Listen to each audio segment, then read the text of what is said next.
ভারতের স্বাধীনতা কবে অর্জন হয়? এর অ্যান্সার হলো 1947 সালে 15ই আগস্ট। লালকেল্লা কোথায় অবস্থিত? এর অ্যান্সার হলো দিল্লি। বৈদ্যুতিক প্রবাহের একক কি? এর অ্যান্সার হলো অ্যাম্পিয়ার। কোন উপমহাদেশকে ড্রাক কন্টিনেন্ট বলা হয়? এর অ্যান্সার হলো আফ্রিকা।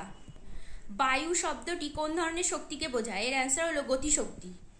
ভারতের মুদ্রার উপর চূড়ান্ত নিয়ন্ত্রণ কে করেন? এর অ্যান্সার হলো রিজার্ভ ব্যাঙ্ক অফ ইন্ডিয়া। ভারতের রাজ্যপালকে কে নিয়োগ করেন? এর অ্যান্সার হলো রাষ্ট্রপতি।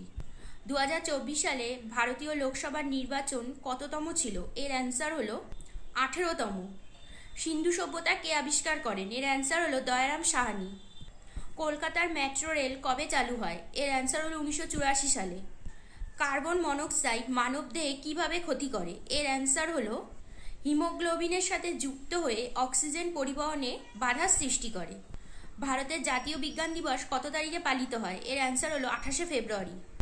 কিরণ বেদী কী জন্য বিখ্যাত? এর অ্যান্সার হলো পুলিশ সেবার জন্য। ডিএনএ এর ফুল ফর্ম কি? Deoxyribonucleic acid.